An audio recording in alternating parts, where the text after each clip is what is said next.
ஆனா உங்களுக்கு ஒரு செய்தி சொல்லுவா, நீ மறைந்திருப்பதை கொஞ்சமும் விரும்பாத ஒரு கர்த்தர் பரலோகத்தில் இருக்கிறான். நீ கஷ்டப்படுவதை கொஞ்சம் ஆமேன் சொல்றவங்க சும்மா இருக்க மாட்டாங்க. ஆமேன் சொல்லுங்க பார்க்கலாம். உனக்கு நான் சொன்னது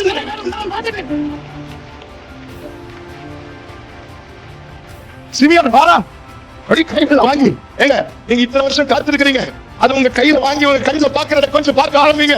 என் தேவன் போய் சொல்ல மனிதர் அல்ல, அவர் மனப்பத்திரன் அல்ல. அவர் சொல்லி அவர் செய்யாதிருப்பாரு. அவர் வசனத்தும் போலாம்.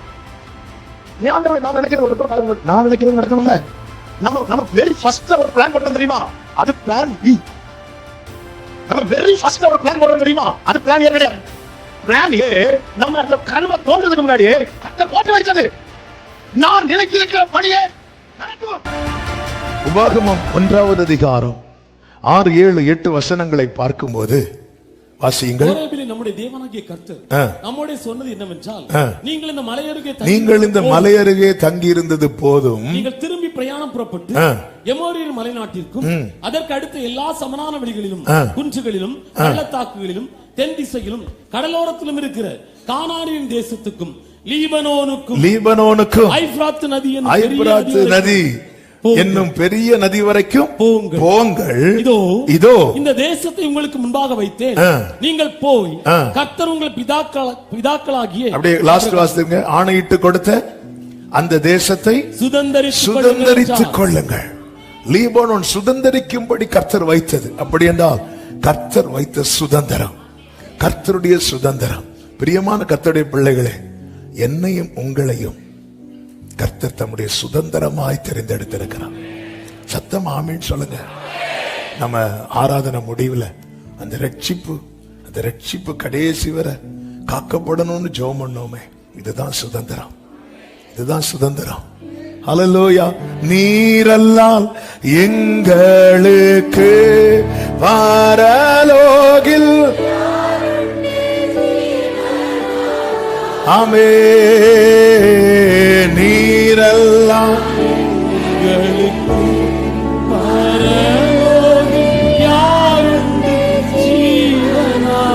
வலது கரத்தை உயர்த்தி கண்களை ஏறெடுத்து, நீர் அன்றி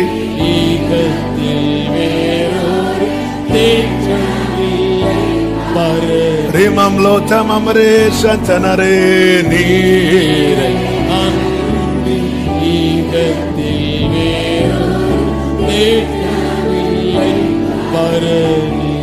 பிரசங்கமா கேட்கிறவங்க எப்படி வேணாலும் இருந்து கேட்டுருங்க. ஆனா இது எனக்கான ரேமான்னு கேட்கிறவங்களோடு இன்னைக்கு சில காரியங்களை கர்த்தர் பேச விரும்புகிறார்.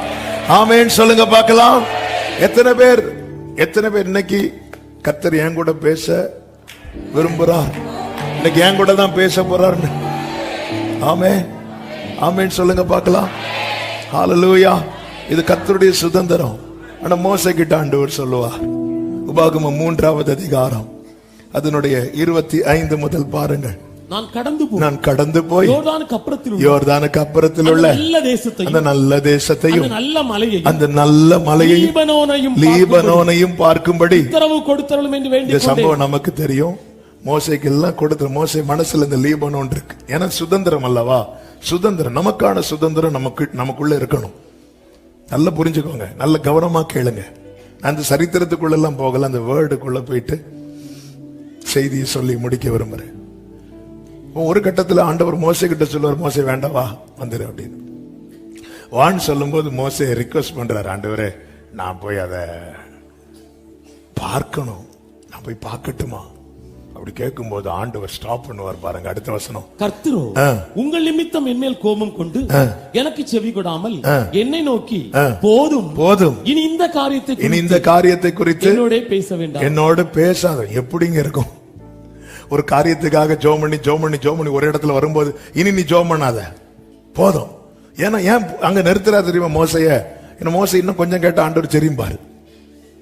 அதான் ஆண்டவர் போதும் சொல்லும் போது அடுத்த வசனத்தை பாருங்கள். நீ பிஸ்காவின் கொடுமுடையில் ஏறி உன் கண்களை மேற்கிலும் வடக்கிலும் தெற்கிலும் கிழக்கிலும் ஏறெடுத்து உன் கண்களினாலே அதை, அதாவது உன்னை நான் போய் பார்க்க வைக்க மாட்டேன் மோசே, நீ மேல வா, அங்கிருந்து நான் உனக்கு காட்டுறேன்.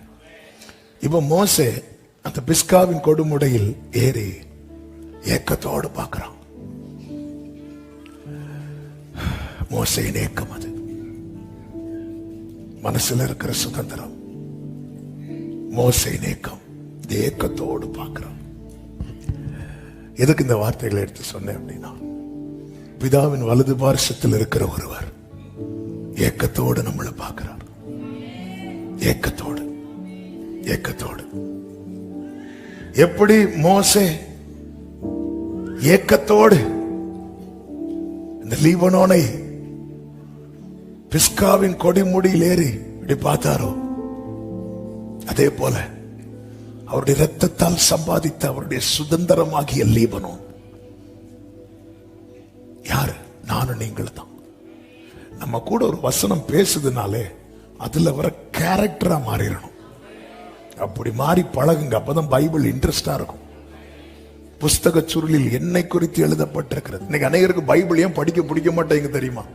அவங்க யாரோ பைபிள் ஏதோன்னு படிக்கிறது, சங்கீதத்தோட நிறுத்திடுவாங்க. ஏன்னா அது சின்ன சின்னதா இருக்கு, பார்க்க படிக்க நல்லா இருக்கு. அதுவும் நம்மளா சில சங்கீதத்தை செட் பண்ணி வைப்போம். தூங்குறதுக்கு முன்னாடி சங்கீதம் 4, காலையில் எழும்புனதும் சங்கீதம் சொல்லி தரணும். ஆமே, எங்கேயாவது போறோம்னா சங்கீதம் 91, 121 இப்படியே நம்மளா செட் பண்ணி வைப்போம். ஆமே, இல்ல தாவீது சொல்ற புஸ்தக சுருளி என்னை குறித்து அவருடைய ஏக்கம். இந்த வசனத்தை ஏன் 100% நம்புறோம்? ஏன் நம்புறோம்னா, எனக்கு தெரியும் ஒரு மோசையே லீபனோன மோசே சம்பாதிக்கல. ஆனா லீபனோனுக்காக மோசே நிறைய வெயிட் பண்ணார், நிறைய கிரயம் கொடுத்தார். இல்ல வந்துட்டு திடீர்னு வா மேல வந்து பாரு அப்படிங்கிறார். ஏமே, ஆனால் அவருடைய சுதந்திரம் என்று என்னையும் உங்களையும் ஏன் இவ்வளவு ஆணித்தரமா சொல்ல காரணம் என்ன தெரியுமா? நமக்காய் நம் ஆண்டவராக இயேசு கிறிஸ்து கொடுத்த கிரயம் கொஞ்சம் அல்ல. ஆமே, எனக்கு நல்ல, அதாவது உங்களுக்கு அறிமுகமானவங்க எத்தனை பேர் அப்படின்னு கேட்டா நிறைய பேர். வீட்டுல ஒரு ஃபங்க்ஷன் வரும்போது தான் தெரியும், ஐயோ இன்னாரு கொடுக்கல இன்னாரு கொடுக்கல. 200 கார்டு 400 ஆகும், 400 கார்டு 600 ஆகும், 600 கார்டு 1000 ஆகும். வந்து நிக்கிறது 3000 பேர். அங்க வாங்க மனசுல சொல்ல ஒண்ணு, நான் கூப்பிடவே இல்லை, உனக்கு மட்டும்தான் நான் கூப்பிட்டேன். ஊரே கூட்டிட்டு தரது 10 ரூபா, ஆனா 10 பேர் வந்துட்டு. அறிமுகமானவர்கள் அநேகர். அந்த அறிமுகமானவர்கள்ல நமக்கு சொந்தங்கள் என்று சொல்லுகிறவர்கள்ல ஃபில்டர் ஆகும்ல. நமக்கு நெருங்கினவர்கள் வரும்போது இன்னும் ஃபில்டர் ஆகும். அப்படி வந்து பார்த்தா நம்ம ரொம்ப நல்லா இருக்கணும் அப்படின்னு நினைக்கிறவங்க எத்தனை பேர் இருப்பாங்க? நம்ம நல்லா இருக்கிறத பார்த்து பழகின எத்தனை பேர் கட் பண்ணி இருக்கிறாங்க. ஆனா உங்களுக்கு ஒரு நற்செய்தி சொல்லவா? நீ வறண்டிருப்பதை கொஞ்சமும் விரும்பாத ஒரு கர்த்தர் பரலோகத்தில் இருக்கிறார். நீ கஷ்டப்படுவதை கொஞ்சம் ஆமேன் சொல்றவங்க சும்மா இருக்க மாட்டாங்க. ஆமேன் சொல்லுங்க பார்க்கலாம். கைகளை உயர்த்தி சொல்லுங்க. நான் என் நேசருடையவன், அவர் பிரியம். நல்ல கவனமா கேளுங்க. அதனாலதான் சொல்றார், இந்த லீபனோன் செழிப்பான வயல்வெளியாகும், செழிப்பான வயல்வெளியாகும். சபிக்க வந்த பிழையாம் சொல்றான், ஏய் இஸ்ரவேலை ஆசீர்வதிப்பதே கர்த்தருக்கு பிரியம். அதான் அவருக்கு பிரியம். பிரியம் நன்மை செய்யறதுல அவர் அவ்வளவு சந்தோஷமா இருக்கிறாராம். ஆண்டவருக்கு என்ன பிடிக்கும் தெரியுமா? ஆமே, எந்த தகப்பனுக்கும் என்ன பிடிக்கும் அப்படின்னா, தன் பிள்ளைய தோள் மேல தூக்கி வைக்க. தகப்பனுக்கு மட்டும்தான் அது பிடிக்கும். தோல்ல கை போட்டு நடக்க நிறைய பேர் இருப்பாங்க, ஆனா தோல்ல தூக்கி வைக்கிறதுக்கு தகப்பனுக்கு மட்டும்தான் பிடிக்கும். தகப்பனுக்கு மட்டும்தான் முடியும். தகப்பனை மட்டும்தான் பிள்ளை நம்பும். என் பொண்ணு ஃபர்ஸ்ட் பொண்ணு ஜாஃபியா 1.5 வயசு 2 வயசுக்குள்ள இருக்கும்போது நாகர்கோயில் ஒரு பார்க்ல அவளை ஃபர்ஸ்ட் டைம் கூட்டிட்டு போறேன். கூட்டிட்டு போய் அதுல ஸ்லைடு இருக்குல்ல, அதுல அப்படி தூக்கி மேல வச்சுட்டு கையெடுத்துட்டேன். சர்ன்னு சரிக்கு வாரா. ஃபர்ஸ்ட் டைம்னால அவ பயந்துட்டா. பயந்து நான் அப்படி கை வச்சு தூக்கிட்டேன். 2வது வாட்டி வச்சேன், தூக்கிட்டேன். இப்போ அவளுக்கு அந்த பயம் போயிட்டு இப்போ அவளுக்கு அது திரும்ப திரும்ப டாடி அகைன் அகைன் அகைன். ஏன்னா அவளுக்கு இப்ப என்ன நம்பிக்கை தெரியுமா? மேல இருந்து வந்து கீழே லேண்ட் ஆகுறதுக்குள்ள அப்பா தூக்கிடுவாங்க. ஆமா, அப்படி 2-3 வாட்டி பண்ணிட்டு இருக்கும் போது ஆண்டவர் என்கிட்ட பேச ஆரம்பித்தார். உன் பிள்ளைக்கு உன் மேல இருக்கிற நம்பிக்கை உனக்கு என் மேல இருக்கான்னு கேட்டார். நான் சில இடத்துல இருந்து ஒன்ன விட்டா விடுங்க, ஆவன் சில இடத்துல பழக்க வைக்கிறதுக்கு ஆண்டவர் அப்படிதான் பண்ணுவார். அந்த இடத்துல வரும்போது அந்த கை இல்ல, ஃபர்ஸ்ட் அட்டெம்ப்ட்ல நான் மட்டும் தவற விட்டுருந்தேன்னு வைங்களேன், அடுத்து அப்பாடா அப்பாடான்னு சொன்னாலும் அப்பாடான்னு சொல்லிட்டு போயிடுவாப்ல. அப்ப அந்த பிள்ளைகளுக்கு நம்பிக்கை வந்து அந்த தகப்பன் இடத்துல தோளுக்கு மேல பிள்ளைய தூக்கி ஃபேனை தொட வைப்போம்ல, சிலதெல்லாம் தொட வைப்போம் தெரியுமா? அது பிள்ளை தொட்டு பாக்குறதுல அந்த பிள்ளைக்கு முகத்துல இருக்கிற சந்தோஷத்தை விட தூக்குற தகப்பன் அந்த சந்தோஷத்தை பார்த்து அந்த தகப்பனுக்கு அவ்வளவு மகிழ்ச்சி. எதுக்கு இதை சொல்றேன் தெரியுமா? உன் வேதனைகளை அறிந்திருக்கிறார். என்று முகம் வாடியா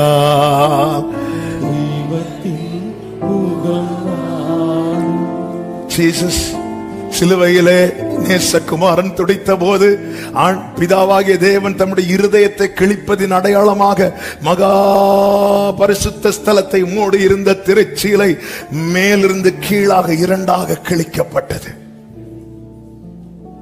தூதர்கள்லாம் கெத்செமனே தோட்டத்தை கவர் பண்ணி நிக்கிறாங்க. ஹல்லேலூயா.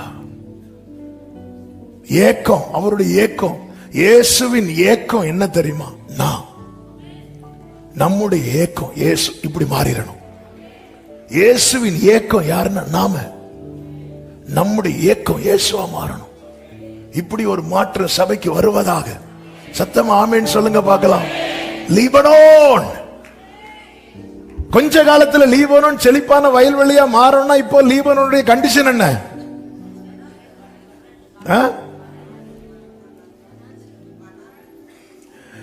அதாவது 1 லட்சம் ரூபாய் சம்பளத்துல வேலை பார்த்துட்டு இருக்கிற ஒரு ஆள்கிட்ட போய் கர்த்தர் சீக்கிரம் உங்களுக்கு 50,000 ரூபாய்க்கு வேலை தருவார்னு சொன்னா அந்த வேலையை நீங்களே வச்சிருங்க. நல்ல வேலையில இருக்கிற ஒருத்தன் போய் கர்த்தர் ஒரு தீர்க்க தரிசனமா ஒன்று பேச விரும்புகிறார், என்ன சொல்லுங்க, கர்த்தர் உனக்கு வேலை தருவார். இன்னும் கொஞ்ச காலத்தில் அல்லவோ லீபனோன் செழிப்பான வயல்வெளியை மாறணும். இப்போ கண்டிஷன் எப்படி இருக்கு? நல்லா இல்ல, நல்லா இல்ல. இதுதான் நிலைமை. ஆனா நான் என் வாழ்க்கை நிலைமையை பார்த்து எனக்காக ஏங்குகிற ஒருவர் பரலோகத்தில் இருக்கிறார். அவர்தான் பேசுகிறார். எனவேதான் பிழையா வாசியுங்கள். எண்ணாகமம் 24வது அதிகாரம் 1வது வசனம். இஸ்ரவேலை ஆசீர்வதிப்பது கர்த்தருக்கு பிரியம் என்று பிலேயாம் கண்டபோது அவன் முந்தி செய்து வந்தது போல நிமித்தம் பார்க்க போகாமல் வனாந்திரத்துக்கு நேராக தன் முகத்தை திருப்பி தன் கண்களை ஏறெடுத்து. அவர் 6வது வசனத்தை வாசிங்க. அவைகள் பரவி போகிற ஆறுகளைப் போலவும் 5:5 இருந்து வாசிங்க. யாக்கோபையும் கூடாரங்கள் இஸ்ரவேலின் வாசஸ்தலங்கள் எவ்வளவு அழகானது. எதை பார்த்து பேசுறான்? ஆல்ரெடி நம்ம இந்த வார்த்தையை சில வாரங்களுக்கு முன்பதாக தியானிச்சதுனால அது ரொம்ப போகல. வனாந்திரத்தை பார்த்து பேசுறான். ஏன்னா ஆண்டவருடைய பிரியத்தை பார்க்கிறான். இன்னைக்கு இப்படி இவன் வனாந்திரத்தில் இருக்கிறான், இருக்கட்டும், அப்படி நினைக்கிறவரே கிடையாது. இவன் கண்ணீர்ல இருக்கிறானா, இருக்கட்டும், அப்படி நினைக்கிற ஒரு தேவனை அல்ல நான் ஆராதிக்கிறது. என் அழுகையை சந்தோஷமாய் மாற்றுகிறவர், என் புலம்பலை ஆனந்த களிப்பாய் மாற்றுகிறவர், என் துக்கத்தை எத்தனை பேர் நாமேன்னு சொல்லுவீங்க? ஹல்லேலூயா. ஆனா இப்பொழுதைய லீபனோனின் நிலை என்ன தெரியுமா? அதுதான் அதே 29வது அதிகாரத்துல இப்படி சொல்லப்பட்டிருக்கிறது. ஆமென். அதனுடைய 8வது வசனத்தை வாசிங்க. அது பசியா இருக்கிறவன் தான் புசிக்கிறதாக சொப்பனம் கண்டும் விழிக்கும் போது அது வெறுமையா இருக்கிறது போலவும் தாகமா இருக்கிறவன் குடிக்கிறதாக சொப்பனம் கண்டும் விழிக்கும் போது விடாய்த்து தவனத்தோடு இருக்கிறது போல இருக்கிறதா. கவனிங்க, பாக்குறீங்களா? பசியா இருக்கிற வீட்டுல சாப்பாடு கிடையாது. நைட்டு தூங்கும் போது ட்ரீம் என்ன தெரியுமா? நல்லா சாப்பிட்டு பிரியாணி எல்லாம் சாப்பிட்டு போதும் இதுக்கு மேல சார் ஒரு பழம் இல்ல, அந்த கேப்ல பாயசம் குடிச்சிட்டேன். இப்படி சொப்பனம் கண்டு கண் விழிக்கும் போது திருப்பியும் வீட்டுல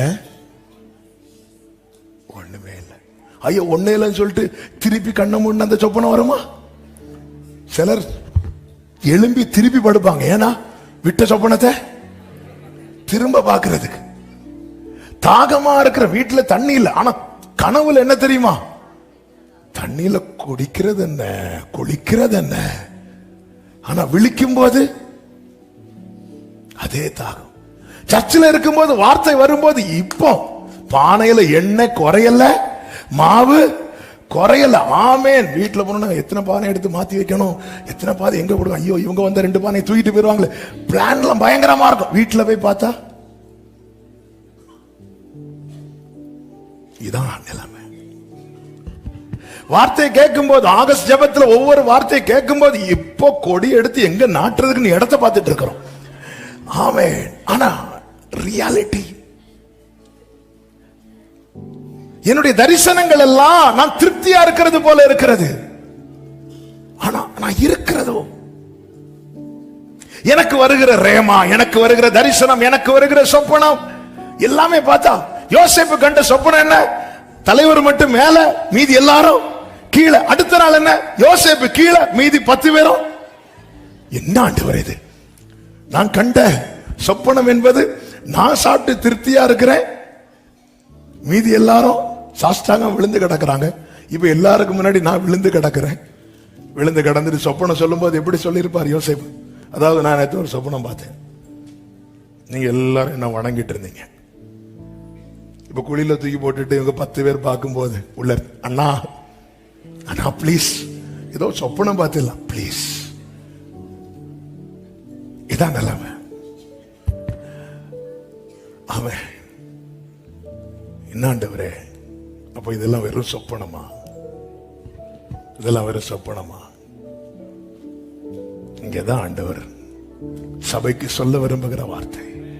14வது வசனம். ஆதலால் இதோ இதோ நான் அற்புதமும் ஆச்சரியமுமான பிரகாரமாக இந்த ஜனங்களுக்குள்ளே சத்தமா ஆமென் சொல்லுங்க பார்க்கலாம். அவர்களுடைய ஞானிகளின் ஞானம் கெட்டு அவருடைய விவேகிகளின் விவேகம் மறைந்து போகும் என்று ஆண்டவர் சொல்லுகிறார். அதன் அர்த்தம் என்ன? நம்முடைய ஞானம் எல்லாம் இதுல ஒண்ணுமே கிடையாது. கர்த்தருடைய செயல் எந்த இடத்துல, அதாவது எந்த ரேஞ்சுக்கு கொண்டு வந்து விடுறார் தெரியுமா? அதனுடைய 10வது வசனத்தை வாசிங்க. கர்த்தர் உங்கள் மேல் ஜனநித்திரையின் ஆவியை வர பண்ணி உங்கள் கண்களை அடைத்து, கண்ணை அடைச்சு கொண்டு விட்டுறார். நான் இந்த சரித்திரத்துக்குள்ள போகல,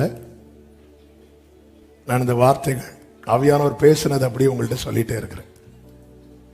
அதாவது நேற்று வரை எனக்கு ஞானம் இருந்துச்சு, என் ஞானம் வெளிப்பட்டுட்டே இருந்து, என் விவேகம் வெளிப்பட்டுட்டே இருந்து, இதை காரியத்தை இப்படி பண்ணும், அதை அப்படி பண்ணும், இதை அப்படி பண்ணும் அன்று பார்த்துட்டே இருந்தார். கண் அடைச்சிட்டாரு. கண் அடைச்சிட்டுனா என்ன தெரியுமா? இப்போ அடுத்து என்னங்க செய்யணும் தெரியாது, தெரியாது, தெரியாது. நேற்று வரை என்ன செய்யணும் ஒரு ஞானம் தட்டிட்டே இருந்து, என் ஆண்டவர் ஒரு காரியத்தை செய்யணும்னு நினைச்சிட்டாருன்னா அந்த மகிமைய வேற ஒருவரும் எடுக்க விட மாட்டார். கண்ணை அடைத்து, கண்ணை அடைச்சிட்டார். எப்ப கண்ணை திறப்பார்? 17, 18 வாசிங்க. இன்னும் கொஞ்ச காலத்தில் அல்லவோ லீபனோன் செழிப்பான 18. அக்காலத்திலே, எல்லாரும் சொல்லுங்க, எல்லாரும் சொல்லுங்க. எக்காலம்?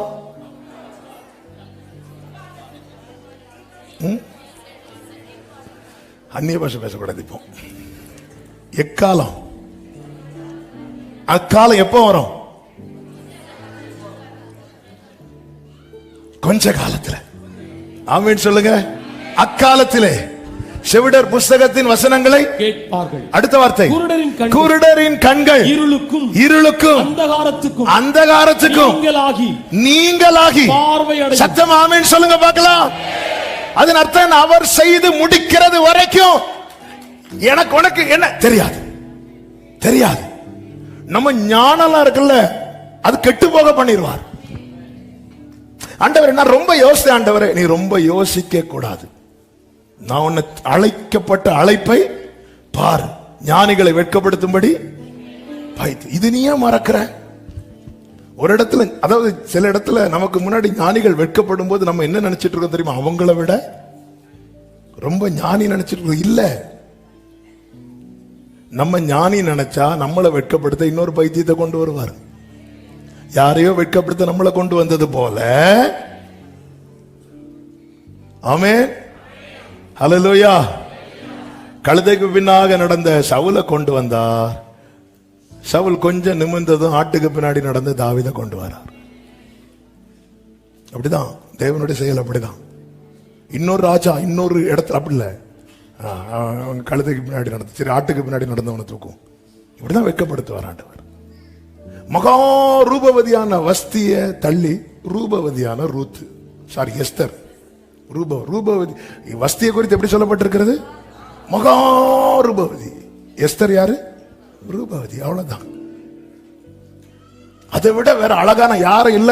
அதனால ராஜா எல்லாம் கூப்பிட்டு வர முடியாது. நம்மளை விட்ட வேற யாரு இல்ல. கீழான ஆளதான் கூப்பிட்டு வருவார். அவர் சின்னவனை 1000 ஆக்குனார்னா சிறியவனை பலத்த ஜாதி ஆக்குவார். அதனாலதான் ஆண்டவருக்கு முன்னாடி சைலண்ட் ஆயிரணும். ஞானிகளுடைய ஞானம் கெட்டு நம்ம நினைக்கிறது கிடையாது. 99 வயதுல ஆபிரகாம் சொல்லுகிறான், 99 வயதானவனுக்கு பிள்ளை பிறக்குமோ? அதன் அர்த்தம் என்ன? கர்த்தருடைய வார்த்தையை தன்னுடைய பலத்தோடு ஒப்பிட்டு பார்க்கிறான். இல்லை, 90 வயதான சாராளுக்கு, சாராளின் கற்பம் செத்ததல்லவா, பிள்ளை பிறக்குமா? எப்பவுமே வார்த்தையை நம்மோடு ஒப்பிட்டு, அதாவது நான் பார்க்கிற சொப்பனம் என்ன? நல்லா சாப்பிட்டு திருப்தியா இருக்கிறது. என்னுடைய இப்ப நான் இருக்கிற நிலைமை என்ன? சாப்பாடே இல்லை. எதுக்கு இத ஆண்டவர் காட்டி தராரு தெரியுமா? தேவன் நமக்கு செய்வேன் என்று சொன்ன வார்த்தைக்கும் இப்பொழுது நாம் இருக்கிற சூழ்நிலைக்கும் சம்பந்தமே இருக்காது. சம்பந்தமே இருக்காது. இதை நீ நம்பணும். எனக்கு ஏன் நம்ப முடியல? எனக்கு சில ஞானம் வந்து டிஸ்டர்ப் பண்ணுது. ஆண்டவர் பார்த்தாரு, கண்ணை கட்டிரு, இவன் கண்ணை அடைச்சிரு. உன் ஞானம் எது வரைக்கும் போகும்? நீ அது வரைக்கும் போ. ஆபிரகாமே எது வரைக்கும் நீ போவ? 99 வயது போ. அதுக்கப்புறம் நீயே சொல்லுவ சரீரம் செத்தது, அங்க நான் செய்வேன்.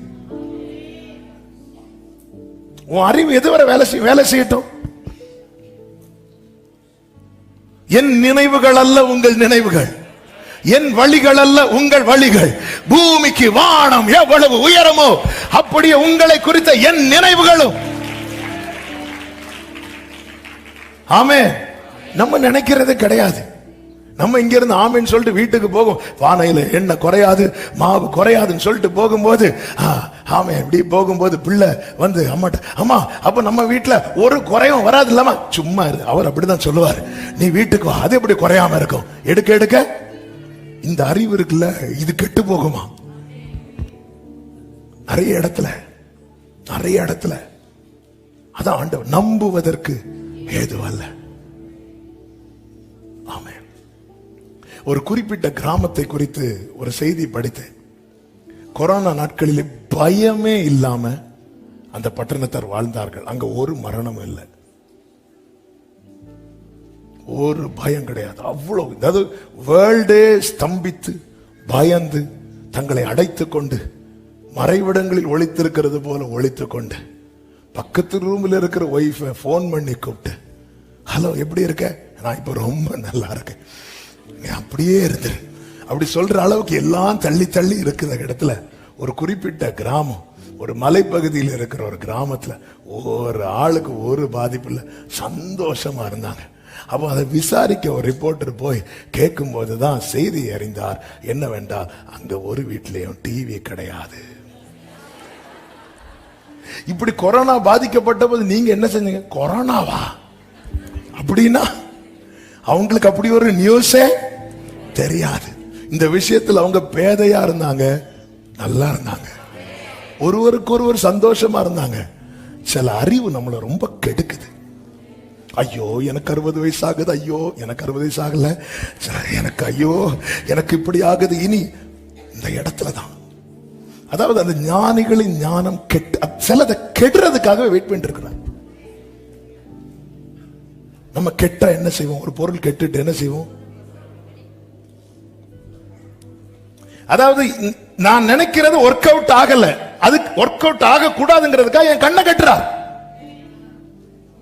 ஏன் ஆண்டவரே, நான் நினைக்கிறது ஒர்க் அவுட் ஆக மாட்டேன், நான் நினைக்கிறது நடக்கணும்ல. நம்ம வெரி ஃபர்ஸ்ட் ஒரு பிளான் போடுறோம் தெரியுமா? அது பிளான் பி. நம்ம வெரி ஃபர்ஸ்ட் ஒரு பிளான் போடுறோம் தெரியுமா? அது பிளான் ஏ கிடையாது. பிளான் ஏ நம்ம இந்த கருவை தோன்றதுக்கு முன்னாடியே கர்த்தர் போட்டு வைத்தது.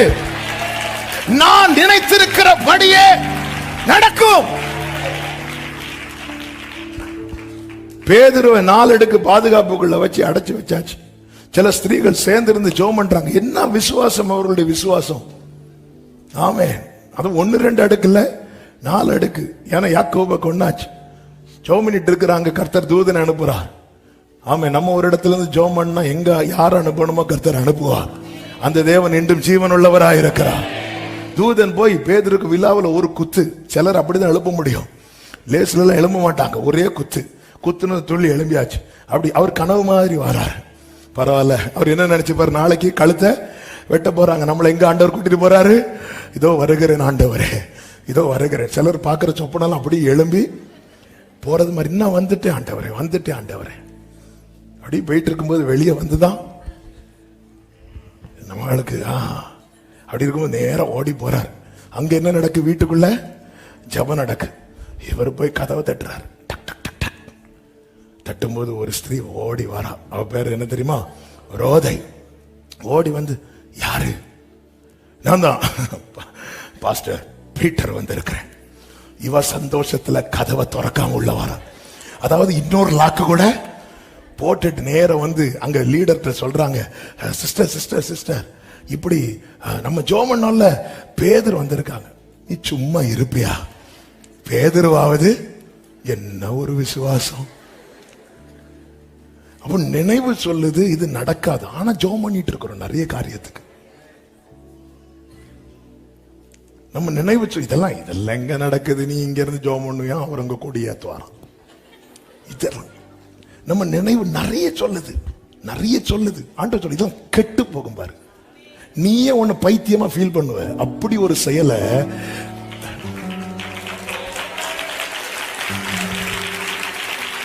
என்னால் ஒன்றும் கூடாதென்று என்னை நான்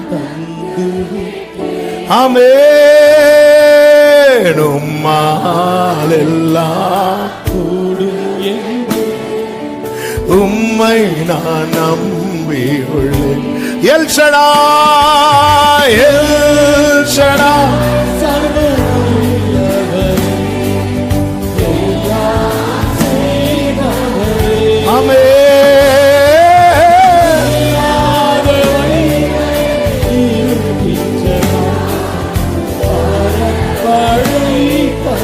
ஆபிரகாமுக்கு செய்தவர்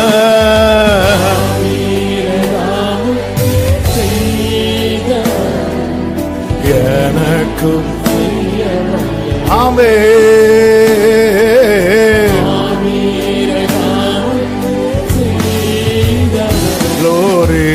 எனக்கும் அற்புதமும் ஆச்சரியமுமான பிரகாரமாக ஒரு அதிசயத்தை செய்வேன். அற்புதமும் ஆச்சரியமும், அதாவது தேவனுடைய செயல்கள் எல்லாமே அப்படிதான், எல்லாமே அப்படிதான். இது எப்படி சாத்தியமாகும்? இது எப்படி நடக்கும்? சகரியா 4வது அதிகாரத்திலே கர்த்தர் சொல்லும் வார்த்தையை கேளுங்கள். அப்பொழுது அவர் 6வது வசனம். எஸ், செருபாபேலுக்கு சொல்லப்படுகிற கர்த்தருடைய வார்த்தை என்னவென்றால், பலத்தினாலும் அல்ல, பராக்கிரமத்தினாலும் அல்ல, என்னுடைய ஆவியினாலே ஆகும். சத்தமா ஆமென் சொல்லுங்க பார்க்கலாம். பலத்தினால் பராக்கிரமத்தினால் ஆகும். நாங்க நம்முடைய ஞானம் கை கொடுக்கும். நான் எவ்வளவு யோசித்தோம், ஆமென் ஆக மாட்டேங்குது ஆண்டவரே. நமக்கு அதனால என்ன ஆகுது அப்படின்னு தெரியுமா? நம்ம பல வார்த்தைகளை நம்மளால ஏற்றுக்கொள்ள முடியல, ஆமேன் சொல்ல முடியல. பாருங்க, மரியாள் இடத்துல கர்த்தர் தம்முடைய தூதன் கேப்ரியலை அனுப்பும் போது கேப்ரியல் சொல்ற, நீ கர்ப்பவதியாகி ஒரு குமாரனை பெறுவாய், அவருக்கு இயேசு என்று பெயரிடுவாயாக என்று லூக்கா 1வது அதிகாரத்தில் சொல்லும் போது மரியாள் என்ன கேட்கிறாங்க? 34வது வசனம். அதற்கு மரியாள் தேவதூதனை நோக்கி, இது எப்படி ஆகும்? இது எப்படி ஆகும்? நம்முடைய அறிவு சொல்லும் வாய்ப்பே இல்லை. ஏன்னா இன்னும் புருஷனை அறியவில்லை. இது சான்ஸே கிடையாது. இந்த இடத்துல மனுஷனுடைய ஞானமும் விவேகமும் சொல்லும் வாய்ப்பே இல்லை. அப்படி சொல்லும் போது கேப்ரியல் சொன்ன முதல் வார்த்தை என்ன தெரியுமா? 35:30 தேவதூதன் அவளுக்கு பிரதியுத்தரமாக, பரிசுத்த ஆவி உன்மேல் வரும். அவ்வளவுதான். பலத்தால் செய்ய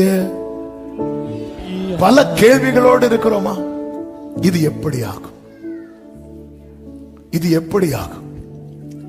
அதாவது மகனுக்கு ஒரு கிளாஸ் தண்ணி கூட கொடுக்க திராணி இல்லாத நிலை வந்தபோது ஆகார் பிள்ளையை ஒரு செடி கீழே படுக்க வைத்துக் கொண்டு தள்ளி போய் அழுதாள். கர்த்தர் அவள் கண்களை திறந்து ஊற்றை காண்பித்துக் கொடுக்கிறார். கண்களை திறந்து ஊற்றை திறக்கவில்லை, ஊற்றை திறந்து கண்களை திறக்கிறார். ஏற்கனவே அந்த ஊற்று திறக்கப்பட்டது. ஒரு நாள் இதை மெடிடேட் பண்ணும் போது ஆவியானவர் பேசின வார்த்தை, ஆண்டவர் இவளுக்கு இந்த ஊற்று நீங்க எப்போ திறந்திருப்பீங்க? அப்படி வைத்து மெடிடேட் பண்ணிட்டு இருக்கும் போது ஆவியானவர் பேசினார். நான் அவகிட்ட ஒரு நாள் பேசினேன் பாரு, அந்த பிள்ளை வயிற்றுல இருக்கும் போது பேசினேன் அல்லவா, அப்பொழுது இன்னொரு இடத்துல ஊற்ற ரெடி. இன்னைக்கு கர்த்தர் இங்க நம்மள்ட்ட பேசிட்டு இருக்கிறார்னா நமக்கான நன்மையை இன்னொரு இடத்துல கர்த்தர் ஆயத்தப்படுத்தி வைத்திருக்கிறார். அங்க அவளை கொண்டு வந்து சேர்க்கிறதுக்கான சிச்சுவேஷனை கர்த்தர் கிரியேட் பண்ணுவார். நம்ம என்ன நினைக்கிறது? சாராள் ரொம்ப மோசம், சாராள் ரொம்ப நல்லவங்களா இருந்திருந்தா அந்த ஊற்றை நீ பார்த்திருக்க மாட்டேன். இந்த பெனினால் ரொம்ப மோசம், பெனினால் ரொம்ப நல்லவளா இருந்திருந்தா நீ சர்ச்சுக்கு வந்திருக்க மாட்ட. எல்கானா கொடுத்ததை வச்சு தின்னு இல்ல. சிலரை ரொம்ப மோசம் நினைக்கிறோம் தெரியுமா? அதெல்லாம் சிலருக்கு ஆண்டவர் அப்படித்தான் கான்ட்ராக்ட் கொடுத்து விட்டு இருப்பார், நமக்கு தெரியாது. அதனாலதான் கர்த்தர் அப்படியே பெயர்சபா வனாந்திரத்திலே அவள் அலைந்து திரிந்து ஒரு அம்பு எய்யும் தூரத்துல போய் உட்கார்ந்து இருந்து ஓன் அழும்போது ஆண்டவர் ஏழுற அப்படிங்கிறார். அவளுக்கு பதிலே இல்லை. ஆண்டவர் கண்ணை திறக்கிறார். கண்ணை கட்டிட்டாரு. அடுத்து என்னன்னு தெரியலையா? அப்படி ஒரு நிலைமை கொண்டு வந்துட்டாரு அவங்கள. இன்னும் கொஞ்ச காலம் என் வாழ்க்கையில கர்த்தர் ஒன்றை செய்ய போகிறது கொஞ்ச காலம் பக்கத்துல வந்துட்டு என்பதின் அடையாளத்துல ஒன்று என்ன தெரியுமா? என் கண்ணை கட்டுறது. ஆமே ஹல்லேலூயா. நான் எவ்வளவோ யோசித்து பார்த்தேன், வரல. எப்படி வரும்? யோசித்து பார்த்து வந்ததெல்லாம் தானே இவ்வளவு வாங்கி வச்சிட்டு இருக்கிறோம். ஒன்னு தெரியல ஆண்டவரே. உலர்ந்த எலும்புகள் நிறைந்த பள்ளத்தாக்கு நடுவில் எசேக்கியேலை கொண்டு போய் நிறுத்தி இந்த எலும்புகள் உயிரடையுமா? கர்த்தாவே நான் நிலையற்றவன், என் கால்களை ஸ்திரமாக்கு. எனக்கு தெரியல. நம்முடைய ஞானத்தின்படி நிறைய பிளான் பண்றோம். நான் திருப்பி சொல்றேன், ஃபர்ஸ்ட் சர்வீஸ்ல இந்த வேர்டு சொல்லல, ஆனா கீழே போய் உக்காந்து இதை திருப்பி மெடிடேட் பண்ணும்போது ஆவியானவர் பேசின வார்த்தை, நீ ஃபர்ஸ்ட் ஒரு பிளான் போடுறல, அதுதானே நம்ம பிளான் ஏ அப்படிமோ. அது ஒர்க் அவுட் ஆகலைன்னா அடுத்து பிளான் பி, பிளான் சி, அப்படி போயிட்டே இருக்கும் இல்ல. ஆண்டவர் சொல்ல, நீ ஃபர்ஸ்ட் போட்ட பிளான் இருக்குல்ல, அது பிளான் ஏ கிடையாது, நான் போட்டிருக்கிற ஒண்ணு. என் ஆண்டவர் எவ்வளவு நல்லவர், நான் நினைத்திருக்கிறபடியே நடக்கும். அதனாலதான் நம்ம பிளான்லாம் ஒர்க் அவுட் ஆகலைன்னா புரிஞ்சுக்கோங்க, அது கூட மேட்ச் ஆகல. ஆமே. பரலோகத்துல ஆல்ரெடி ஒரு பிளான் சாங்ஷன் ஆகி இருக்கு. அதனாலதான் நான் கொண்டு போற ஃபைல் எல்லாம் டைட்டில் பார்க்கும் போதே ஜான்சன் தூக்கி தூரப்படு, இன்னொரு ஃபைல் அங்க உள்ள பொய்யாச்சு. ஆமே. ஒரு இடத்துல விசா அப்ளை பண்ணும்போது எனக்கு ஒரு 3 மாசத்துக்கு விசா கொடுக்குறாங்க. நேம் கொடுத்தாச்சு, பாஸ்போர்ட் கொடுத்தாச்சு, பாஸ்போர்ட் நம்பர் கொடுத்தாச்சு, நேம் கொடுத்தாச்சு, டேட் ஆஃப் பர்த் எல்லாம் கொடுத்து விசா முடிச்சு கையில வருது. கையில வரும்போது நேம்ல ஸ்பெல்லிங் மாறி இருக்கு, 1-2 மாறி இருக்கு. திருப்பி அப்ளை பண்ணலான்னு பார்த்தா 3 மாசத்துக்கு நீ ஒன்னும் பண்ண முடியாது. ஏன்னா மீதி எல்லாம் எப்படி இருக்கு, மேட்சா இருக்கு. ஆல்ரெடி பண்ணியாச்சு, வீசா வந்துட்டு தான் வரும். அப்படி இருந்து பார்த்துட்டு இருக்க வேண்டியதான். ஏன்னா ஆல்ரெடி அது சாங்ஷன் ஆயிட்டு, ஓகே ஆயிட்டு, அப்ரூவ்டு ஆயிட்டு. அப்ரூவ் ஆன ஒண்ணு அதுக்கு மேல இன்னொன்னு கொண்டு வந்து போட்டு எடுக்கலான்னு பார்த்தா ரொம்ப ட்ரை பண்ணிட்டு இருந்த பாப்பான், இது ஆளையார் பாரு தூக்கு வரும். ஏர்போர்ட்ல வரும்போதே இவனுக்கு இதே வேலையா போச்சு. ஆமென். ஆல்ரெடி ஏன் நான் எவ்வளவோ கொண்டு, எனக்கு நம்ம கொண்டு போற பிளான்ல நம்ம ஞானத்துல வர்றது தானே. நம்ம அப்படி யோசித்து நமக்கு ஒண்ணு தோணும், அதை கொண்டு போய் நேர சமூகத்துல வைப்போம், ஜெபம் பண்ணுவோம். ஆண்டவர் ஜெபமணி முன்னாடி வெட்டிட்டாரு, அது நமக்கு தெரியாது. நம்மளாம் ஜெபமணி முடிச்சுட்டு இயேசுவின் நாமத்தில் பிதாவை பார்த்தா பெரிய வெட்டு கிடக்கும், போச்சு போ. ஆமென். அடுத்த வீட்டுக்கு போவோம், அடுத்த ஒரு பெரிய டிராயிங், பிள்ளைங்கெல்லாம் வரையும் தெரியுமா, அதே மாதிரி ஒரு பேப்பரை சாட்டை அடுத்து ஒண்ணு வரைஞ்சிட்டு, ஆண்டவரே இது. ஆமென். ஆண்டவர் கேப்ரியல்ட்ட சொல்லுவார், அந்த அந்த அந்த அடுப்புல இதை போட்டுரு, முடிஞ்சு. இன்னும் ஆண்டவரே உனக்கு ஒரு பிளான் அப்ரூவ் ஆகி மேல இருக்கு. ஆண்டவர் எனக்கு தெரியல, அதுதான் அதற்கு அடையாளம். இது எப்படி ஆகும்? பரிசுத்த ஆவி உன்மேல் வரும். ஏசாயா 32:15 அப்படித்தானே சொல்லப்பட்டிருக்கிறது. உன்னதத்திலிருந்து நம்மேல் ஆவி ஊற்றப்படும் மட்டும் அப்படியே இருக்கும்.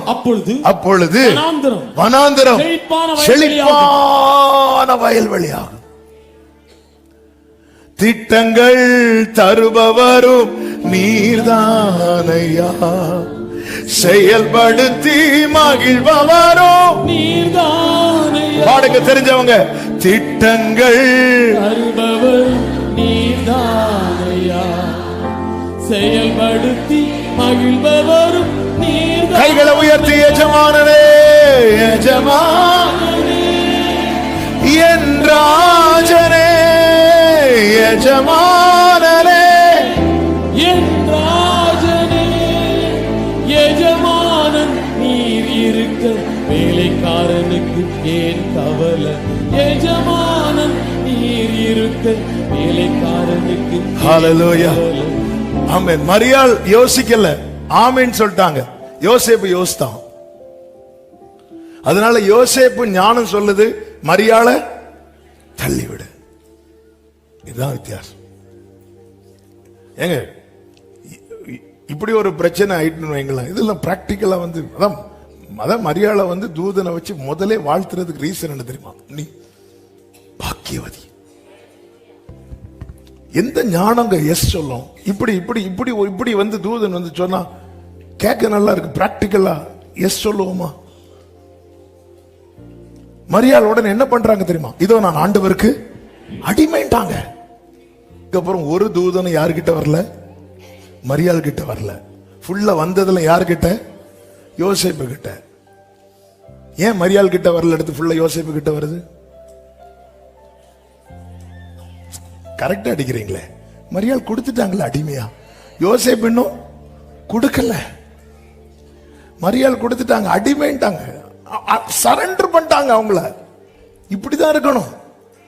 கொடுத்துறோம். வேர்டு வருதா? எஸ் எஸ் கொடுத்துட்டாங்க. அதுக்கப்புறம் அந்த மரியாளை குறித்து கவலைப்பட வேண்டிய அவசியம் இல்ல, தெரியும். இல்லன்னா மரியாளை பார்த்து தானே சிமியோன் சொல்லுவார், உன் ஆத்துமாவை ஒரு பட்டயம் உருவிப்போம். இப்படி குழந்தை பிரேசிலுக்கு வரவங்களை பார்த்து நான் சொன்னா, எங்க எனக்கு பட்டயம் உருவுன்னு தெரியாது.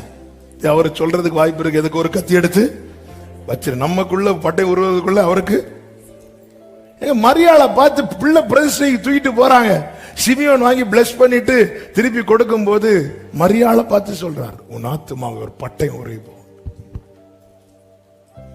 மரியாள் நான் நினைக்கிறேன் அப்படி லைட்டா சிரிச்சுட்டு போயிருப்பாங்க. தெரியும். சிலுவையில இயேசுவை அறையும் போது மரியாள் நிக்கிறாங்க பக்கத்துல. எந்த தாய்க்குங்க நிக்க முடியும்? எந்த அளவுக்கு வேர்டு நிறைவேற, வார்த்தை நிறைவேற. அதாவது இயேசுவை மற்ற எல்லாருக்கும் 3.5 வருஷம் தான் தெரியும், மரியாளுக்கு 33 வருஷம் தெரியும். அப்படி இருந்து 3.5 வருஷம் தெரிஞ்சவங்க ஒரு வீட்டுல ஜெபம் பண்ண போகும்போது அந்த கூட்டத்துல ஒரு ஆளா, தலைவியா இல்ல, ஒரு ஆளா அந்த 120 பேர்ல ஒரு ஓரத்துல போய் இந்த அம்மா உட்கார்ந்து இருக்கிறாங்கன்னா, நான் ஆண்டவருக்கு அடிமைங்கிற வார்த்தை சாதாரண வார்த்தை கிடையாது. நம்ம சும்மா அடிமை நான் ஆண்டவர் சும்மா சொல்லிடலாம், இதெல்லாம் சாதாரண வார்த்தை கிடையாதுங்க. ஏன்? வார்த்தை இருக்கு. இது நிறைவேற்ற வேண்டிய பலன் உன்னதத்திலிருந்து வரும். உன்னதமானவருடைய நிழல் என்மேல் நிழலிடும். எத்தனை பேர் ஆமென் சொல்லுவீங்க? வசனம் வருதா? எஸ், ஆமென். இது எப்படி சாத்தியமாகும்? பலத்தால் அல்ல, பராக்கிரமம் அல்ல, இது தேவனுடைய ஆவியினாலே ஆகும். எனவேதான் கர்த்தர் இந்த நாளிலே சபைக்கு பார்த்து சொல்லுகிறார், கொஞ்ச காலத்தில் அல்லவோ, இன்னும் கொஞ்ச காலம். ஆமென் சொல்லுங்க பார்க்கலாம். ஒரு 5 காரியத்தை வேகமா சொல்லி நான் ஜெபிக்கிறேன். எக்ஸ்பிளைன் பண்ண டைம் இல்ல. 1, இந்த கொஞ்ச காலத்தை எப்படி நம்புறதுக்கு அப்படி கேட்கிறவர்களுக்கு அப்படி கேள்வி எழும்புகிறதுனால ஒரு 5 காரியம். 1, காலங்களையும் சமயங்களையும் நிர்ணயித்தவர் கர்த்தர். சத்தம் ஆமென் சொல்லிடணும். ஆமென். காலங்களையும் சமயங்களையும். ஆதியாகமம் 1:14 வேகமா வாசிங்க. பின்பு தேவன் பகலுக்கும் இரவுக்கும் வித்தியாசம் உண்டாகத்தக்கதாக வானம் என்கிற ஆகாய விரிவிலே இடர்கள் உண்டாக கிடவது. அவைகள் அடையாளங்களுக்காகவும். ரொம்ப வேகமா ஓடுறீ. அவைகள் அடையாளங்களுக்காகவும் காலங்களையும் நாட்களையும் வருஷங்களையும் குறிக்கிறதற்காகவும் இருக்க கிடவது என்றார். அவ்வளவுதான். ஆண்டவர் தான் செட் பண்றார். காலங்களையும் நாட்களையும் வருஷங்களையும் குறிக்கிறதற்காகவும் இருக்க கடவது. நம்முடைய லைஃப்ல எல்லாத்தையும் செட் பண்ணி வச்சிருக்கிறார். அதாவது சவுல் சாமுவேலை தேடி வர்றதுக்கு ஒரு நாளைக்கு முன்னாடி சவுல்ட்ட ஆண்டவர் சொல்லுகிற வார்த்தை, சாமுவேல்ட்ட 1 சாமுவேல் 9:15-16 16வது வசனம், நாளை இந்நேரத்துக்கு பென்யமீன் நாட்டானாகிய ஒரு மனுஷனை உன்னிடத்திற்கு அனுப்பு. அது யாரு? சவுல். இந்த சம்பவம் நமக்கு நன்றாய் தெரியும். இதே போல இன்னொரு சம்பவம் வேதத்தில் சொல்லப்பட்டிருக்கிறது. நல்ல கவனிங்க. கொர்நேலிய வீட்டுக்கு பேதுரு அனுப்பணும். அதற்கு கர்த்தர் என்ன செய்தார் தெரியுமா? கொர்நேலியிட்டையும் பேசுறார், பேதுருட்டையும் பேசுறார். 2 பேர்ட்டையும் பேசி 2 பேரையும் சந்திக்க வைக்கிறார். இதுவும் அற்புதம் தான். ஆனா அதை விட பெரிய அற்புதம் என்ன தெரியுமா? இங்க கர்த்தர் சாமுவேல்ட்ட சொல்றார், நாளைக்கு இந்த நேரத்துக்கு ஒருத்தர் நான் அனுப்புவேன் சொல்லிட்டு கர்த்தர் சவுலை எப்படி அனுப்புறார் தெரியுமா? கழுதை ஆல்ரெடி காணாம போயிட்டு, தகப்பனுடைய கழுதை சவுல் தேடிட்டு இருக்கிறார். தேடும் போது கழுதை கிடைக்கல. சவுல் கூட இருக்கிற வேலைக்காரர்கள்ட்ட சொல்றாங்க. இப்போ சவுல் ஒரு பிளான் பண்றாரு பாருங்க. என்ன பிளான் பண்றாருன்னா, கழுதையை கவலை விட்டுட்டு இப்போ தகப்பன் நம்மை குறித்து கவலைப்படுவார், நம்ம வீட்டுக்கு போவோம். சவுல் ஒரு பிளான் பண்றார். அப்ப கூட இருக்கிற வேலைக்காரன் சொல்றான், இல்ல இங்க ஒரு தீர்க்கதரிசி இருக்கிறார், அவர்கிட்ட போவோம். அந்த பிளான் அங்க பாதிக்கப்படுது. அடுத்து சவுல் சொல்றாரு, இங்க பாருபா, தீர்க்கதரிசிகள் வெறுமையா போக கூடாது, ஏதாவது காணிக்க கொண்டு போனோம், என் கையில காணிக்க இல்லை. அடுத்த தடை வருது. உடனே வேலைக்காரன் சொல்றான், இல்ல என் கையில இவ்வளவு காசு இருக்கு, இதை வச்சு கொடுத்துடலாம் அப்படின்னு. சில நேரத்தில் நம்ம கூட இருக்கிற ஆட்களை வச்சே தடுப்பாங்க தெரியுமா? ஏன்னா ஆண்டவர் செட் பண்ணிட்டார் நாளை இந்நேரத்துக்கு. அப்போ சவுல் இங்க டிசைட் பண்றது, சவுல் பேசுறது வேலைக்காரன். சவுல் சொல்றது வேலைக்காரன் கேட்கணும், இதுதான் நியமம். ஆனா வேலைக்காரன் பேசுறான் நாளைக்கு இந்நேரத்துக்கு. நிறைய காரியங்கள் நம்முடைய வாழ்க்கையில் தடை பண்ணப்படுகிறது. அதனாலதான் நல்ல ஆலோசனைகள் யார் சொன்னாலும் காது கொடுக்கணும். மீன் வாயில கூட வெள்ளி பணத்தை வச்சிருப்பார். நாங்களும் எலியா சொன்னாதான் கேட்போம், எலிசா சொன்னாலாம் கேட்க மாட்டேன். அவன் யாரு? எலியாவின் கைக்கு தண்ணீர் வார்த்தவன். வர காக்காவெல்லாம் விரட்டிடாதீங்க, அது வாயில தான் அப்போ இருக்கு. அதுக்குன்னு காக்கா வான்லாம் கூப்பிட்டுறாதீங்க. சிலர் அதையும் கூப்பிடுவாங்கல்ல. நல்ல ஆலோசனை. ஆனா யார் வாயில கர்த்தர் அந்த வெள்ளி பணத்தை வச்சிருப்பாருன்னு தெரியாது. அதனாலதான் ஆலோசனை விரும்பணும்னு பைபிள்ல இருக்கு. ஆலோசனை விரும்பணும். ஏற்றுக்கொள்ளது ரெண்டாவது. அது தேவ சமூகத்துல வைத்து இது ஏற்புடையதா, நம்முடைய ஸ்பிரிட்ல இது கனெக்ட் ஆகுதா, ஸ்பிரிட்ல கனெக்ட் ஆகுதான்னு ரொம்ப பார்க்கணும். மாம்சீகமா நமக்கு நிறைய நல்லதுன்னு தோணும். நாளைக்கு என்ன அவர் டிசைட் பண்றார். சொல்றார் நேரா, நீ போப்பா. ஒருத்தன் குடத்துல தண்ணி எடுத்துட்டு போவான். பொதுவா ஸ்திரீகள் தான் தண்ணி எடுத்துட்டு போவாங்க. ஒருவேளை அன்னைக்கு வீட்டுல சண்டை வந்திருக்கலாம். உங்களுக்கு வேணா நீங்க தண்ணி எடுத்து வாங்க. எல்லாம் தற்செயல் கிடையாது. இவரு போறாரு, தண்ணி எடுத்துட்டு போறாரு. அவன் பின்னாடி போ, அந்த வீட்டுல தான் நான் இன்னைக்கு பஸ்கா ஆஸ்கரிக்க போறேன். இவன் அன்னைக்கு தண்ணி எடுக்கலன்னா சண்டை வரும் வீட்டுல. குடத்தை தூக்கிட்டு போவாரு. நம்ம பார்த்ததெல்லாம் சமாரிய ஸ்திரீ தான் குடத்தை தூக்கிட்டு. இங்க பார்த்தா ஒரு புருஷன் குடத்துல தண்ணி எடுத்துட்டு வரார். சில காரியங்கள் நம்முடைய வாழ்க்கையில் நடக்கிறது. உன் மேல காட்ஸ் பிளான் இருக்குன்னா உன் வாழ்க்கையில நடக்கிறது ஒன்றும் தற்செயல் கிடையாது. தேவன் நிர்ணயித்தது. காலத்தையும் சமயத்தையும் நிர்ணயிக்கிறவர், 2 காலங்களையும் சமயங்களையும் மாற்றுகிறவர். தானியேல் 2:21 சொல்லப்பட்டிருக்கிறது. அவர் காலங்களையும் சமயங்களையும். அவ்வளவுதான். எசேக்கியேலுக்கு டைம் முடிய போகுது. எசேக்கியேல் ஓன்னு அழுறார். கிளாக்க பின்னாடி ஓட வைக்கிறார். கிளாக்கு பின்னாடி ஓடுவாங்க. கிளாக்னா அந்த டைம், நேரம் முன்னாடி தான் போயிட்டு இருக்கும். வேர்ல்டு கிளாக்கோட கண்ட்ரோலரே அவர்தான். சூரியன் மறைய போகுது. யோசுவாக்கு யுத்தம் முடியல. ஆண்டவர்ட்ட பேசுறார். ஆண்டவர் என்ன பண்ண? அந்த சூரியனை நிக்க சொல்ல, அது நிக்கும். காலங்களையும் சமயங்களையும் மாற்றுகிறவர். 3வது, நம் காலங்கள் கர்த்தருடைய கரத்தில் இருக்கிறது. சத்தமா ஆமென் சொல்லுங்க பார்க்கலாம். சங்கீதம் 31:15, நம் காலங்கள் கர்த்தருடைய கையில். பவுல் கையில ஒரு பாம்பு கடிச்சு. அப்போஸ்தலர் 28 பாம்பு கடிச்சதும் ஜனங்கள் என்ன சொல்லுவாங்கன்னா, இவன் தான் எல்லாத்தையும் காரணம். பாம்பு கடிச்சிட்டு சரி என்ன செய்யணும், அந்த விஷத்தை எடுப்போமா, அப்படியெல்லாம் யாருக்கும் யோசனை வராது. யோசனை வரதெல்லாம் எப்படி தெரியுமா? இவன் ஏதாவது பண்ணிருப்பான். அடுத்து அவங்க இப்படி எல்லாரும் சுத்தி நின்று பார்த்துட்டு இருக்கிறாங்க. எதுக்கு பார்த்துட்டு இருக்கிறாங்க தெரியுமா? அவன் இப்ப எப்படி சும்மா சாவு கிடையாது. வீக்கங்கண்டு அவன் சாக போறான், அல்லது சடுதியாய் விழுந்து சாவான் என்று அவர்கள் பார்த்து கொண்டிருந்தார்களாம். காலம் கர்த்தருடைய கையில். பவுலே ஒரு இடத்துல சொல்லுவாரு, எங்களுக்கு நேரிட்ட சோதனையில மரணம் வரணும்லாம் எதிர்பார்த்தோம், தப்பு வைத்தார். காலம் கர்த்தருடைய கையில. டொமிஷியன் யோவானுக்கு கொடுத்த மரண தண்டனை தான் பத்மு தீவுல தூக்கி போட்டது. அங்க வந்து கர்த்தர் கையை காட்டி கொடுக்கிறார். இங்க பாரு, ஏன் டொமிஷியனால உன்னை கொல்ல முடியல தெரியுமா? மரணத்தின் திறவுகோலும் பாதாளத்தின் திறவுகோலும் என் கையில இருக்கு. நம் காலங்கள் கர்த்தருடைய கருத்துல. 4, அவர் ஏற்ற காலத்திலே தீவிரமாய் நடப்பிப்பார். சத்தமா ஆமென் சொல்லுங்க. ஏசாயா 60:22, சின்னவன் 1000 சிறியவன் பலத்த ஜாதிமாவா, கர்த்தராகிய நான் ஏற்ற காலத்திலே இதை தீவிரமாய் நடப்பிப்பேன். குறித்திடும் வேளை உயர்த்திடுவார், கிறிஸ்துவின் கரத்தில் அடங்கி. அதாவது ஒரு பிள்ளை வயிற்றுல இருந்தா பிள்ளை பிறக்கிறதுக்கு டாக்டர்ஸ் ஒரு டேட் கொடுப்பாங்க தெரியுமா? நம்ம ஊர்ல மேக்சிமம் அதுக்கு மாறிதான் பிறக்கும். ஆமென். பிள்ளை எப்போ பிறக்கும்? தேவன் கொடுத்த டேட்ல. நான் மியான்மர் போகும்போது ஒரு சாட்சி கேட்டேன். எனக்கு அவங்க புத்திர பாக்கி இல்லாம இருந்தாங்க. அவங்க நம்ம ஆன்லைன் பாக்குறவங்க பார்த்து அவங்க வந்து என்ன பண்ணாங்கன்னா, ஜோமணி ஆண்டவர் வந்து கற்பந்தரிக்க வைத்தார். கற்பந்தரிக்க வச்சு நேர போயாச்சு. அதுக்கப்புறம் பார்த்துட்டு இருக்கிறாங்க. அப்போ வந்து செய்தி வேளையில ஏதோ ஜூலை 7 அப்படி ஏதோ ஒரு வேர்டு வந்து வாயில வந்துட்டு அவங்க அதை ரேமாவை பிடிக்கிறாங்க.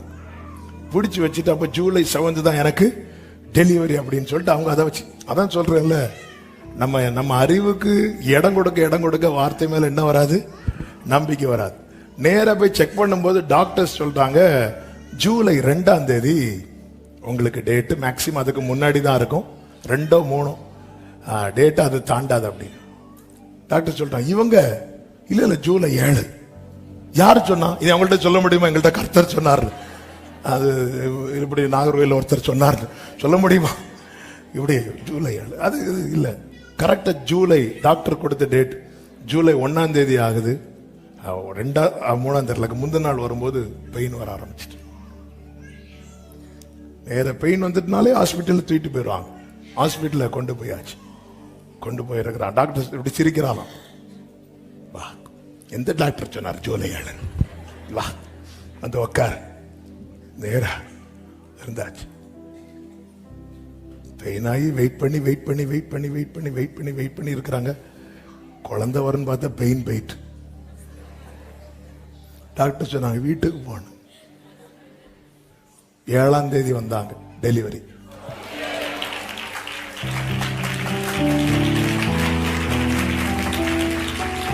ஆமென். கர்த்தர் எவ்வளவு நல்லவர். ஹல்லேலூயா. அதுக்காக டேட்டு கேட்க யாரும் வந்துடாதீங்க. இது எனக்கே தெரியல நான் சொல்றது. ஆனா அந்த வேர்டு அவங்க வந்து என்ன பண்ணிட்டாங்கன்னா, அவங்க எப்படி நம்புறாங்க பாருங்க. இப்படிதான் வசனத்தை நம்பணும். ஆண்டவர் என்கிட்ட சொல்லிட்டாரு, ஆண்டவர் அதை ஆனர் பண்ணாரு. பாத்தீங்களா? கரெக்டா அந்த டேட்ல டாக்டர்ஸ் ஆச்சரியப்பட்டாங்க. கர்த்தருக்கு மாத்திரம் மகிமை. ஏற்ற காலம் கர்த்தர் குறித்திருக்கிறார். அதனாலதான் வேதம் சொல்லுகிறது, ஏற்ற காலத்தில் அவர் உங்களை உயர்த்தும்படிக்கு அவருடைய பலத்த கைக்குள்ளே அடங்கியிருங்கள். 5ஆவதாக, காலம் சமீபிக்கிறதை அறிந்து கொள்ளுங்கள். என்ன அதன் அர்த்தம்?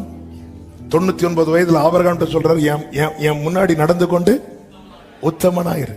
சீஷர்கள்ட்ட ஆண்டவர் சொல்றாரு, எருசலேமை விட்டு பிதா கொடுக்கிற வாக்குத்தத்தத்தை பெறும் வரைக்கும் நீ எங்கேயும் போயிடாத. அதன் அர்த்தம் என்ன? காலம் பக்கத்துல வந்துட்டு உன் வாழ்க்கையில சொல்ல வேண்டியதை சொன்னதெல்லாம் நிறைவேறதுக்கு நீ அங்க எங்கேயும் போயிடாத. என் சமூகத்துல நீ இருக்கணும், என் பார்வையில நீ இருக்கணும். அதுதான் என் கைக்குள்ள நீ அடங்கி இருக்கணும். எனக்கு நேத்து இதை மெடிடேட் பண்ணும்போது எனக்கு அப்படி யூதாஸை பார்த்து எனக்கு ஒண்ணு கேட்கணும்னு தோணுச்சு. யூதாஸே 3.5 வருஷம் கூட இருந்தால, யூதாஸே ஒரு 2 மாசம் வெயிட் பண்ண கூடாதா? இல்ல, இயேசு மரித்து 3 நாள் கழித்து எழுந்து அவர் போகிறார். 3ஆவது நாள் உயிரோடு எழும்புகிறார். அடுத்து ஒரு 40 நாள் சீஷர்களோடு சஞ்சரிக்கிறார். அவர் எடுத்துக்கொள்ளப்பட்டு அடுத்து ஒரு 10 நாள் கழிச்சு ஹோலி ஸ்பிரிட் வரார். அதுக்கப்புறம் லைஃபே சேஞ்ச் ஆயிட்டு. அதுக்கப்புறம் வேற லெவல் அது. இதெல்லாம் யூதாஸ் நாண்டு கொண்டு செத்தான் அல்லவா? அவன் செத்து 2 மாசத்துக்குள்ள நடக்கு. 2 மாசத்துக்குள்ள டோட்டலா சேஞ்ச் ஆகுது. டோட்டலா சூழ்நிலை மாறுது, லைஃப் ஸ்டைல் மாறுது. கதவை அடைச்சிட்டு இருக்கிறவன் இப்ப வெளியே வந்து ஹீரோ மாதிரி நிக்கிறான். 2 மாசம் தான், கொஞ்ச காலம். யூதாஸே 3.5 வருஷம் அங்க இங்கேயும் போனியே, கடைசியில போய் சொதப்பிட்டியே. ஒரு 2 மாசம் கூட வெயிட் பண்ணி இருக்க கூடாதா? ஒரு 2 months வெயிட் பண்ணி இருக்க கூடாதா? இன்னைக்கு அநேகர் இப்படிதாங்க இழந்துட்டு இருக்கிறாங்க. ரொம்ப நாள் காத்திருந்துட்டு கடைசியில ட்ராக் மாதிரி ஓடுறாங்க. நீங்க கவனிச்சீங்கன்னா தெரியும், சிமியோனுக்கு கொடுக்கப்பட்ட தீர்க்க தரிசனம், கிறிஸ்துவை காணும் முன்னே மரணம் அடைய மாட்டாய். கரெக்டா அந்த டைம் வருது, அந்த டேட் வருது, அந்த டே வருது. இயேசுவை தூக்கிட்டு யோசேப்பு மரியாளும் ஆலயத்துக்குள்ள வராங்க. சிமியோன் வீட்டுல இருக்கிறார். ஆவியானவர் இருக்க விடல, ஃபோர்ஸ் பண்றார். இருக்க விடல. டைமிங் மிஸ் ஆக கூடாது. நம்ம போடுற டைமிங் அல்ல, காட்ஸ் டைமிங். ஆண்டவரோட ஃபோர்ஸ் பண்ணும்போது நீ நோ சொல்லக்கூடாது. அப்பதான் நான் இப்பதான் வந்தேன், 30 நாள் ஜெபம் முடிச்சிட்டு வீட்டுல இருக்கிறேன் பார்த்தா ஆவியானவரை சேர பிடிச்சு இழுத்துட்டார். என்ன ஆண்டவர் இது? சர்ச்சில் போன சர்ச்சிலும் சேர பிடிச்சு இழுக்கிறாங்க. இங்க வந்தா ஓடு ஓடு. ஆவியின் ஏவுதலினால், அப்படிதான் இருக்கு பைபிள்ல. ஏவரார் இருக்காதடா, போடா போ, சர்ச்சுக்கு போ, உனக்கு நான் சொன்னது நிறைவேறும் நாள் வந்துட்டு.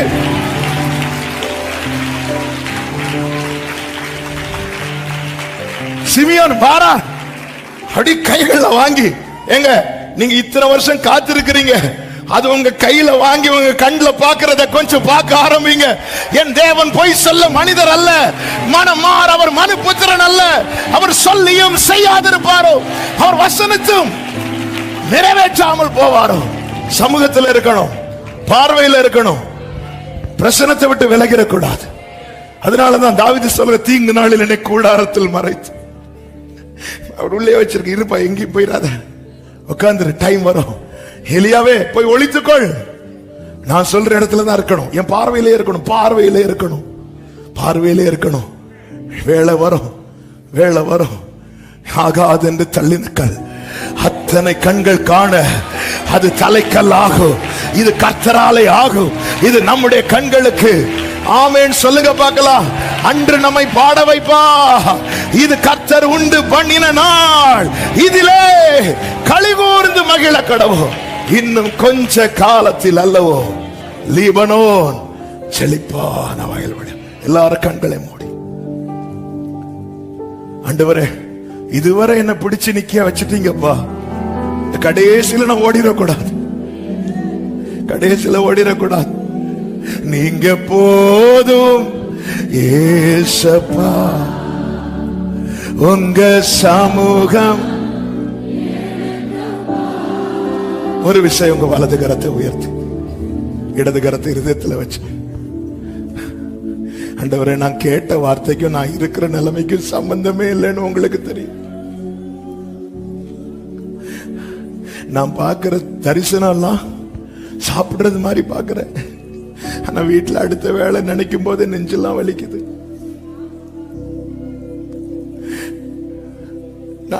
நான் என் வீட்டு நிலைமை வேற, இங்க வந்திருந்தா நீங்க பேசுறது வேற, சம்பந்தமே இல்லாம இருக்குப்பா. என் ஞானத்துக்கு எட்ட மாட்டேங்குதுப்பா. கண்ணை கட்டி காட்டுல விட்டது மாதிரி நிக்கிறேன்ப்பா. எப்படிப்பா நான் நம்ப? குருடரை அவர்கள் அறியாத வழியிலே நடத்து, தெரியாத வழியிலே கொண்டு வந்து அவர்களுக்கு முன்பாக இருளை வெளிச்சமாக்குவேன். இன்னைக்கு ஆண்டவர் ஒண்ணு எனக்கு தெரியும், சில உள்ளங்களோடு டைரக்டா ஆயிரங்கள் இருந்து கேட்டாலும் சிலர்ட்ட பர்சனலா, ஆமென், நீ கேட்கறதுக்கும் நீ இருக்கிற நிலைமைக்கும் சம்பந்தமே கிடையாது. நீ கேட்டதெல்லாம் பெரிய ராஜாக்கள் ரேஞ்சு கேட்கிற. ஆனா வீட்லயோ அடுத்த வேளை நினைக்கும் போதே, அதான் ஆண்டவர் சொல்றார், இதோ அற்புதமும் ஆச்சரியமுமான பிரகாரமாக ஒரு அதிசயத்தை செய்வேன். ஆண்டவரை, என் பலத்துல முடியாதுப்பா, உன் பலத்துல முடியாது, ஆனா என் நாவியினாலேயே. தகப்பனே, கொஞ்ச காலம் இதுவரை காத்திருக்க வைத்தீங்க, இதுவரை உங்க சமூகத்துல தரித்திருக்க வச்சீங்க. இந்த கொஞ்ச காலம் காத்திருந்து அப்ப நீர் ஆயத்தம் பண்ணினதை சுதந்திரிக்க எனக்கு கிருபை தாரும் என்று வலது கரத்தை உயர்த்தி அப்படியே கேட்கலாமா? கிருபை தாங்கப்பா, கிருபை தாங்கப்பா, கிருபை தந்து நடத்துவீராக. Yes Lord. நல்ல தகப்பனே, நன்றி. அப்படியே உடைய பிள்ளைகள் இந்த வார்த்தையை சொல்லி வாழ்த்தி ஆசீர்வதிக்கிறேன். இன்னும் கொஞ்ச காலத்தில் அல்லவோ லீபனோன் செழிப்பான வயல்வெளியாய் மாறும். அப்படியே மாற்றும், சாட்சியாய் நிறுத்தும், உடைய நாமத்தை மகிமைப்படுத்தும். இயேசுவின் நாமத்தில் பிதாவே, ஆமென்.